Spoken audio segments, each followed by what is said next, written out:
h height से drop किया जाता है और उसका चार्ज अपॉन मास का रेशियो भी दिया गया है, Q अपॉन m का रेशियो दिया गया है 4 एप्सिलॉन g अपॉन सिग्मा।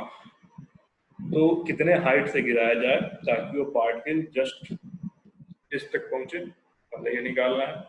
फिर निकालना है कि पोटेंशियल एनर्जी पोजीशन हाइट के हिसाब से कैसे बदल रहा है, जिसका ग्राफ ड्रॉ करना है, और कितने हाइट पे जाके, कहाँ पे जाके वो इक्विलिब्रियम पोजीशन पे होगा, वो इक्विलिब्रियम पोजीशन पे निकालना है।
हाइट जो निकालोगे वो ए के टर्म में निकालोगे, रेडियस के टर्म में।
सही है, नहीं नहीं सही नहीं, उल्टा लिख दिया। ये सब वो उल्टा हो गया, 4a/3 आ रहा है।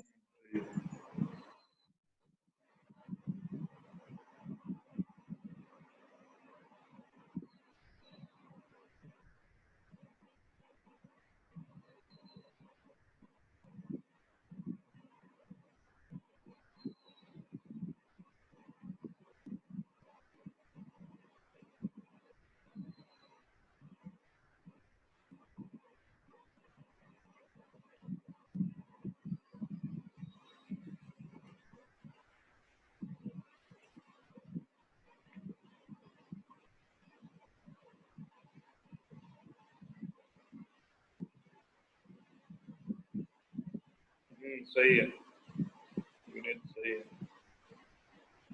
रेडियस ए है।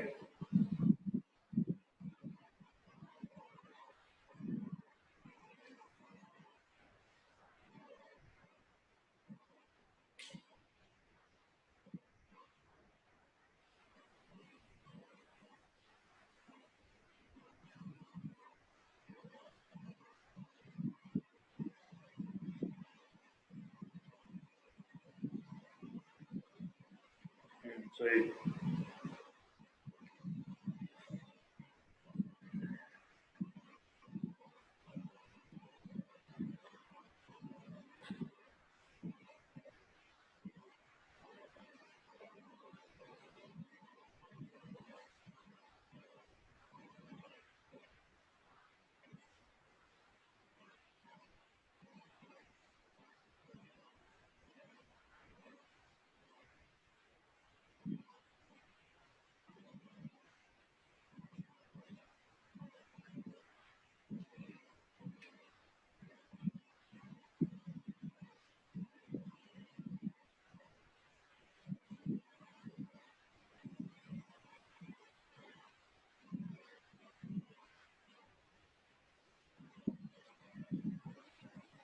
बाकी लोग बस 2 ही आंसर आया।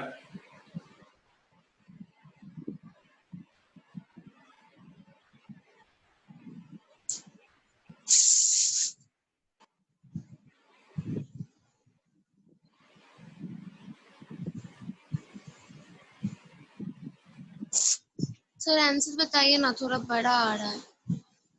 एच की वैल्यू हाँ की वैल्यू जो आई है वो है 4/3 a।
चलो सॉल्व करते हैं इसको, काफी टाइम हो गया, सॉल्व करते हैं।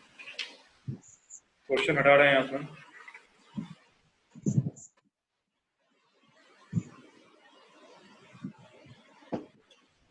क्वेश्चन में क्या है कि एक डिस्क दिया गया है,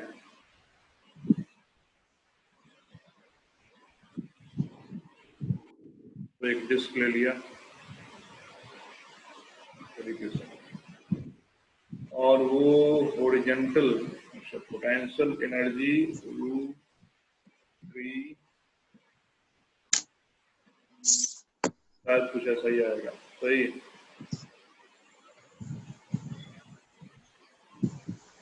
चलो डिस्क ले लिया, और डिस्क का जो एक्सिस है वो वर्टिकल के लॉन्ग है, तो इस पॉइंट से डिस्क का एक्सिस हमने बना दिया।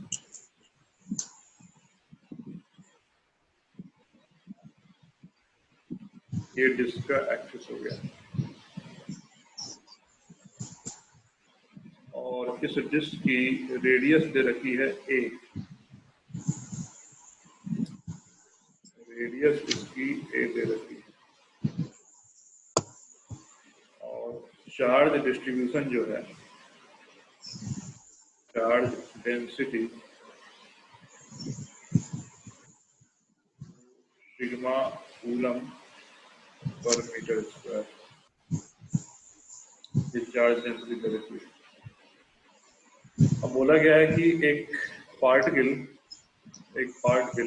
जिसपे चार्ज q है, मास m है, h हाइट से, मतलब इसकी जो हाइट है डिस्क के सेंटर से, this height h, capital H height से ड्रॉप किया गया। तो इसमें बताना ये है कि h की value in terms of a ए के टर्म्स में क्या होनी चाहिए, ताकि ये यहाँ से इसी एक्सिस के लॉन्ग ड्रॉप किया गया है, ताकि ये जस्ट दिस तक पहुंच जाए। दिस तक पहुंच जाए मतलब इसके सेंटर के पास नजदीक पहुंच जाए, बिल्कुल नजदीक सेंटर। तो वो इसकी वैल्यू कितनी होनी चाहिए, जस्ट पहुंच जाए। तो देखो इसमें क्या होगा, ये जो डिस्क है, इस डिस्क पे पॉजिटिव चार्ज डिस्ट्रीब्यूटेड है, पॉजिटिव चार्ज यूनिफॉर्मली डिस्ट्रीब्यूटेड है इसके पूरे। और हम जानते हैं डिस्क के एक्सियल पॉइंट पे, डिस्क के एक्सियल पॉइंट पे एक दूरी पे जाके जो पोटेंशियल होता है या फील्ड भी होता है, पोटेंशियल नहीं फील्ड, जो फील्ड होता है वो फील्ड होता है अवे फ्रॉम डिस्क। फील्ड की डायरेक्शन जो हो जाती है वो इस तरीके से हो जाती है, और जिधर फील्ड होता है पॉजिटिव चार्ज में फोर्स उधर ही लगता है। इस चार्ज पे फोर्स कहाँ लग रहा होगा, अपवर्ड लग रहा होगा। But due to M G यहाँ भी एक नेगेटिव फोर्स लग रहा होगा। इस पे दो फोर्स लग रहे होंगे, एक लग रहा होगा इलेक्ट्रोस्टैटिक फोर्स और एक लग रहा होगा mg का फोर्स। अब जहां से ड्रॉप किया गया होगा वो इक्विलिब्रियम पोजीशन नहीं रहा होगा, मतलब दोनों फोर्स की वैल्यू वहां सेम नहीं रही होगी, किसी एक की ज्यादा किसी एक की कम रही होगी। अब नेचुरल सी बात है, नीचे अगर आ रहा है तो mg की वैल्यू ज्यादा रही होगी और fe की वैल्यू कम रही होगी, जिसके कारण नीचे डाउनवर्ड एक्सीलरेशन होगा। अब क्या होगा, नीचे ड्रॉप होना शुरू होगा, नीचे ड्रॉप होना शुरू होगा। जितना अधिक एच ऊपर होगा उस हिसाब से mg तो यूनिफॉर्म ही रहेगा, fe की वैल्यू क्या हो जाएगी, कम हो जाएगी। तो नीचे जब आना शुरू होगा तो आते आते आते आते एक पॉइंट ऐसा आएगा जहाँ पे एफ और mg इक्वल हो जाएगा। वही पोजीशन कौन सा हो जाएगा, इक्विलिब्रियम वाला, वहां पे नेट फोर्स जीरो हो जाएगा। और जब उससे नीचे आना शुरू होगा, उससे नीचे आना शुरू होगा तो mg की वैल्यू तो कांस्टेंट ही रहेगी। mg की वैल्यू मान लो कितना, mg की वैल्यू अगर 100 न्यूटन ले लेते हैं तो इस पॉइंट पे आके fe और mg इक्वल हो गया, दोनों की वैल्यू कितनी हो गई, 100 न्यूटन हो गई। लेकिन जैसे जैसे नजदीक आएगा fe की वैल्यू बढ़नी शुरू हो जाएगी और mg क्या रहेगा, कांस्टेंट रहेगा।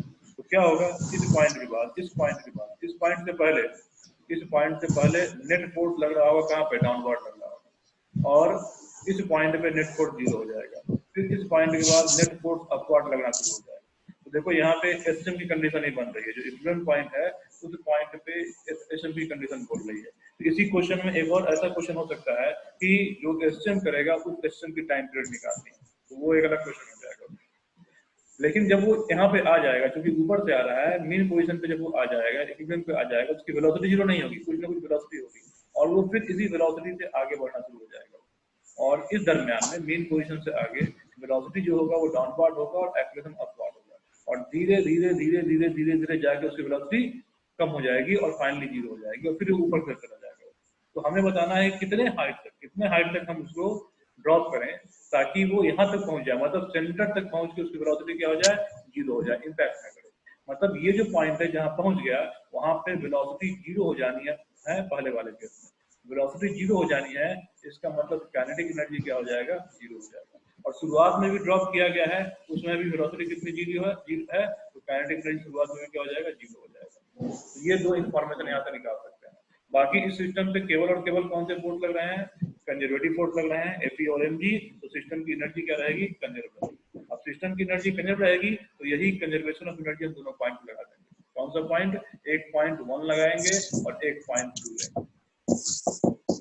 बोलो, लॉजिक समझ में आया? Yes sir.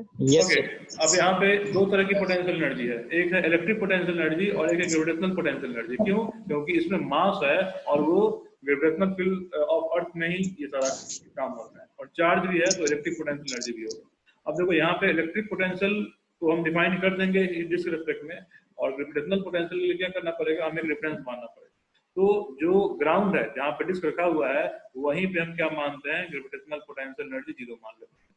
तो वहां ग्रेविटेशनल पोटेंशियल जीरो मानेंगे, और शुरुआत में ये मास, ये पार्टिकल जो है कुछ हाइट h पे है, तो इसकी ग्रेविटेशनल पोटेंशियल क्या होगी, mgh हो जाएगी। और वही जब नीचे आते जाएगा आते जाएगा आते जाएगा आते जाएगा, तो जो ग्रेविटेशनल पोटेंशियल एनर्जी में क्या आएगा, 10 जाएगा, वही किसके इक्वल हो जाएगा, वही इलेक्ट्रिक पोटेंशियल एनर्जी के डिफरेंस से इक्वल हो जाएगा। तो यहाँ हम लिख सकते हैं पार्ट फर्स्ट के लिए कि यूजिंग conservation of एनर्जी। तो total energy at point 1 equal to total energy at point 2। Point 1 पे एनर्जी किस तरह की है, तो एक है gravitational potential energy at 1 plus electric potential energy at 1 plus kinetic energy at 1। और सेकेंड में क्या हो जाएगा, सेकेंड में भी gravitational potential energy at 2 plus electric potential energy at 2 plus kinetic energy at 2। कितने सारे एनर्जी के टर्म्स होंगे। तो पहला अगर हम बात करें ग्रेविटेशनल पोटेंशियल एनर्जी एट 1, तो वो तो हो जाएगा mg कैपिटल H के इक्वल। इलेक्ट्रिक पोटेंशियल एनर्जी कितना हो जाएगा, तो इलेक्ट्रिक पोटेंशियल एनर्जी डिस्क के एक्सिस जो कि कितनी सेंटर से h दूरी पे है, तो वो वैल्यू हो जाता है सिग्मा अपॉन 2 एप्सिलॉन ब्रैकेट के अंदर root over x square plus r square minus x। ये होती है ग्रेविटेशनल पोटेंशियल। और इसी में हम चार्ज q से मल्टीप्लाई कर देंगे, इसी में चार्ज q से मल्टीप्लाई कर देंगे तो वो वहां पे पोटेंशियल एनर्जी हो जाएगी। ये चीज समझ में आया कि नहीं? Yes, sir. तो यस हम लिख देंगे यहाँ पे इलेक्ट्रिक पोटेंशियल एनर्जी को लिख देंगे, इलेक्ट्रिक पोटेंशियल एनर्जी को लिख देंगे charge into potential at point 1, charge into potential at point 1। और ये कितना हो जाएगा, ये तो हो जाएगा 0। एंड ग्रेविटेशनल पोटेंशियल 2 पे कितना, ये 0 हो जाएगा। And electric potential energy at 2 पे लिखेंगे charge and potential energy at 2, और ये हो जाएगा। अब यहाँ से mgh की जो वैल्यू आ जाएगी, इसको भी राइट साइड ले जाओ, तो ये आ जाएगा q v2 minus q v1। और mgh की जो वैल्यू आ गई, ये आ गई q v2 माइनस v1। दोनों पॉइंट के बीच का potential difference. Centre of disc पे कितना पोटेंशियल होता है, Sigma by 2 epsilon naught. तो v2 की वैल्यू कितनी हो जाएगी, v2 तो फॉर्मूला है v, देखो कितना है sigma upon 2 epsilon root over x square plus r square minus x, यही है ना। और x होता है वही जो यहाँ डिस्क हम लेते हैं, डिस्क के सेंटर से उस पॉइंट की दूरी होती है और r उसका रेडियस हो जाता है। सेंटर से x की वैल्यू 0 हो जाएगी, तो यहाँ 0 डालोगे और ये 0 हो जाएगा, ये 0 हो जाएगा, रूट ओवर r स्क्वायर, तो r बच जाएगा। उसकी वैल्यू कितनी हो जाएगी, सिग्मा r अपॉन 2 एप्सिलॉन। यहाँ पे डाल देंगे, r की जगह यहाँ कितना है, a है। अब देखो यहाँ पे q तो हम बाहर निकाल लिए, यहाँ सिग्मा a अपॉन 2 एप्सिलॉन डाल दिए। और v1 कितना, v1 तो h के टर्म में है, तो v1 h के टर्म में लिखा जाएगा सिग्मा अपॉन 2 एप्सिलॉन, और यहाँ पे root over h square plus a square minus h, ये लिखा जाएगा। अब यहाँ से हम सिग्मा अपॉन 2 एप्सिलॉन कॉमन ले सकते हैं, तो ये जो आ जाएगा q into sigma upon 2 epsilon, और यहाँ से a माइनस, और ये प्लस हो जाएगा, ये प्लस माइनस प्लस हो जाएगा, a minus root over bracket के अंदर है, ब्रैकेट के अंदर यहाँ ब्रैकेट था ये, यहाँ माइनस, यहाँ h और यहाँ ब्रैकेट था। अब ये a और ब्रैकेट के अंदर इंट्रोड्यूस करेंगे, ये a square plus h square plus h, ये वैल्यू आ जाएगी। और ये किसके इक्वल होगा, mg h के इक्वल होगा। और यहीं सॉल्व करके हमें h निकाल देना है। ठीक है इतना ये, यस सर। ओके, फोटो हम मिटा रहे हैं।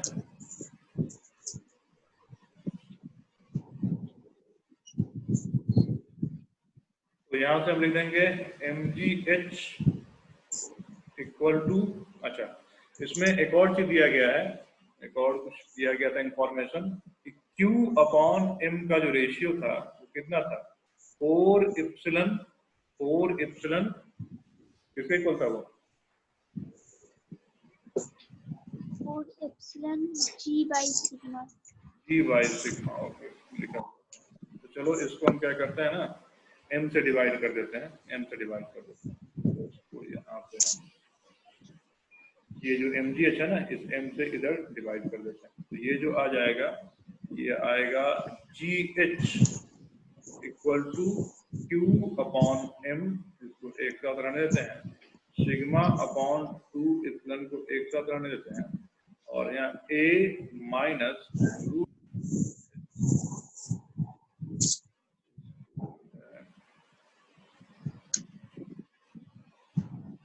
A plus H minus root over A square plus H square. अब Q अपॉन M के बदले ये पूरी की पूरी वैल्यू डाल दो, ये वैल्यू, तो ये जो आ जाएगा GH equal 4 epsilon upon sigma G into sigma upon 2 epsilon A plus H minus root over A square plus H square, ये वैल्यू आएगी। अब इसको मिटा रहे हैं यहाँ से,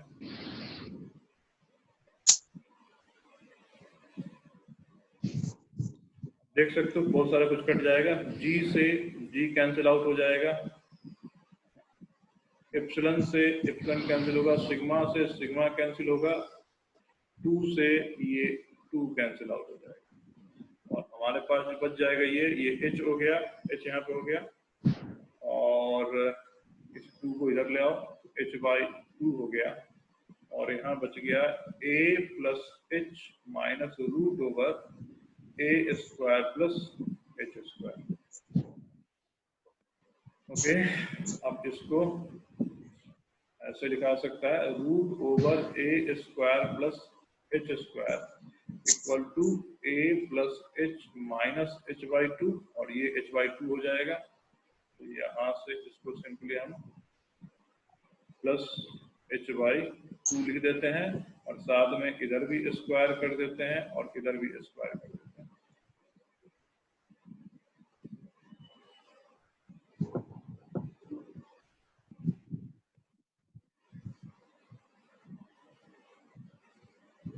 अब ये कितना हो गया, ये 2 हो गया, A square plus H square, और इधर स्क्वायर करेंगे तो A square plus H square by 4 plus 2AH हो जाएगा। अब इसमें से ये तो कैंसिल आउट हो गया, और यहाँ H square minus H square by 4 equal to 2AH हो जाएगा, और ये हो जाएगा 3H square by 4 equal to, अच्छा ये 2 तो नहीं भाई, H/2 रहेगा ना, H/2 होगा, ये कैंसिल आउट हो जाएगा, इक्वल टू AH हो जाएगा। अब H से ये कैंसिल हो गया, और यहाँ से H की वैल्यू 4/3A दिया गया। ये फर्स्ट पार्ट का आंसर होगा।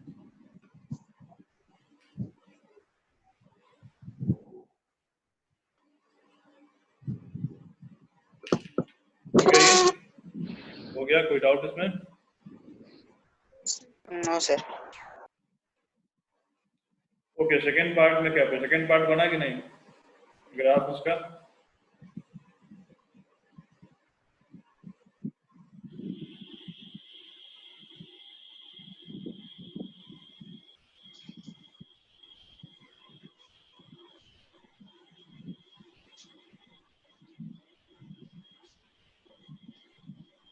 चलो देखो ग्राफ वाला पार्ट देखो, इसको हटा रहा है, इसको हटा रहे हैं यहाँ से।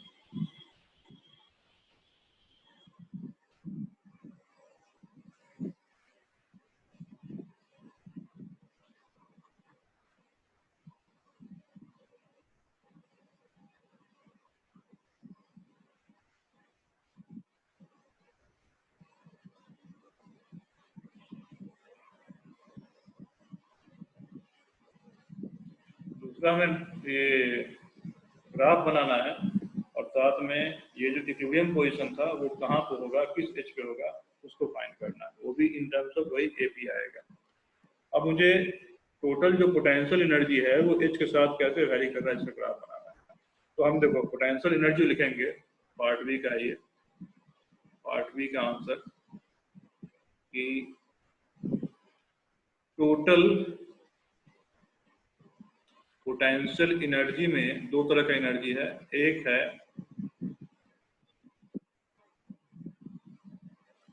हाँ ठीक, इक्विलिब्रियम का तो ठीक है। एक है electric potential energy h height पे प्लस ग्रेविटेशनल पोटेंशियल एनर्जी। मान लो टोटल पोटेंशियल एनर्जी को हम U मानते हैं, तो electric potential energy h height पे जो हो जाएगा वो हो जाएगा उस हाइट पे जो पोटेंशियल है into charge. Electric potential energy जो पोटेंशियल होता है potential energy per unit charge, तो यहाँ से इलेक्ट्रिक पोटेंशियल एनर्जी ये जो U हो जाएगा वो चार्ज इनटू क्या हो जाएगा, पोटेंशियल हो जाएगा, तो ये हो गया। एंड ग्रेविटेशनल पोटेंशियल एनर्जी हो जाएगा वो तो कितना हो जाएगा, mgh हो जाएगा। इसकी वैल्यू कितनी आएगी, ये आएगी Q into sigma upon 2 epsilon root over a square plus h square minus h plus mg, ये आ जाएगा। ये होगा u as a function of h।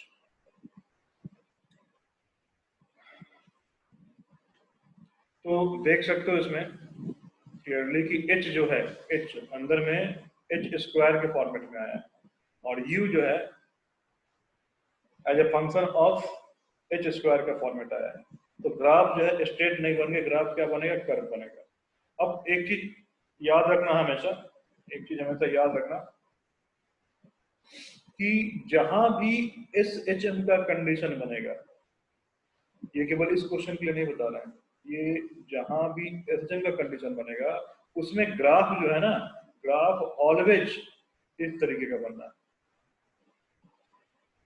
और जो सबसे इसमें लोएस्ट पॉइंट होगा वही होता है पॉइंट ऑफ इक्विलिब्रियम, या कह लो point of minimum potential energy. कि पार्टिकल को वहां पे, जैसे मान लो पार्टिकल को यहाँ पे छोड़ दिया जाता तो यहाँ पे रुका रहता, और यहाँ से इसको हल्का डिस्प्लेस करते, मतलब हल्का इसकी पोटेंशियल एनर्जी बढ़ाते, जो किसी भी डायरेक्शन में कम करते इसमें, क्योंकि यहाँ होगा मिनिमम पोटेंशियल, ये होगा इसमें मिनिमम पोटेंशियल पे, इससे ऊपर ही पोटेंशियल बढ़ेगी और इसके नीचे ही पोटेंशियल बढ़ेगी। उसका ग्राफ जो होता है ना, ये इस तरह का ही पैराबोलिक शेप में होता है, ठीक है। और जो उसका वर्टेक्स होता है उसी पे पार्टिकल जो रहता है वो इक्विलिब्रियम में रहता है, और उसके ऊपर या उसके दोनों साइड ऊपर करने पे वो अनइक्विलिब्रियम में चला जाता है, उसकी पोटेंशियल एनर्जी मिनिमम से ज्यादा हो जाती है और वापस वो आने की कोशिश करता है। तो तुम ऐसे इमेजिन कर सकते हो कि बॉल अगर मैं यहाँ पे रखेंगे तो बॉल यहीं पे रहेगा, बॉल को थोड़ा सा ऊपर कर देंगे इधर या इधर, तो बॉल वापस से आने की कोशिश करेगा और ये एसएम करेगा। तो ग्राफ में भी यही कंडीशन बनता है। तो हमेशा आगे जब भी पोटेंशियल ग्राफ बनाओगे और अगर वो कहीं पे वो एसएम कर रहा है तो उसमें ये इसी शेप का बनेगा, उल्टे शेप का नहीं बनेगा। उल्टे में क्या हो जाएगा, इस पॉइंट पे मैक्सिमम पोटेंशियल हो जाएगी तो वो अनस्टेबल इक्विलिब्रियम हो जाएगा उसका। तो अगर स्टेबल इक्विलिब्रियम है और वो एसएम कर रहा है तो उसका ग्राफ कुछ इस तरीके का बनेगा। ये चीज क्लियर था लोगों को? Yes, sir. Yes, sir. Okay, तो अब हमें जो ग्राफ बनाना है, तो ग्राफ में देखो, ग्राफ जो हम बनाएंगे यहाँ पे, तो सबसे पहले हम देख लेते हैं इसमें कि इसको एक्स एक्सिस और वाई एक्सिस ड्रॉ कर लें। तो इस तरीके से हमने एक्सिस ड्रॉ कर लिया।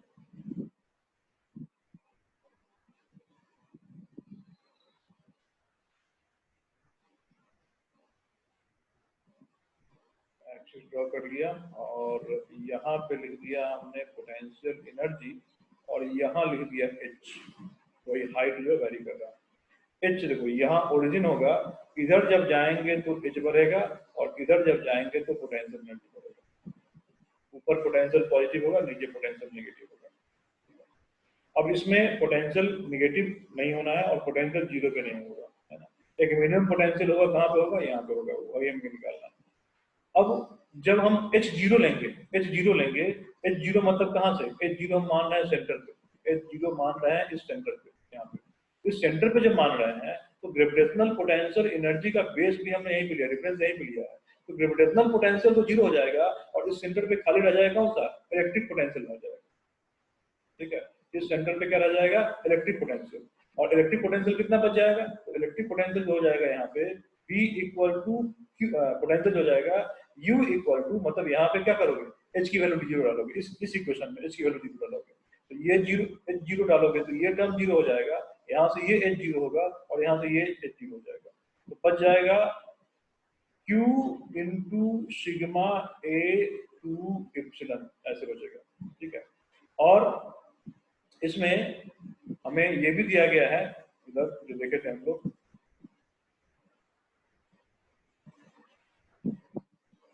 Q अपॉन M का रेशियो भी दिया गया है। Q अपॉन M का रेशियो दिया गया है। वो कितना था? Q अपॉन M जो था वो था 4 इप्सिलन G अपॉन सिग्मा था। तो यहां से Q की वैल्यू डाल दोगे 4 इप्सिलन G सिग्मा इंटू M डाल दोगे, और यहाँ पे इसको डाल के देखो कितना आता है।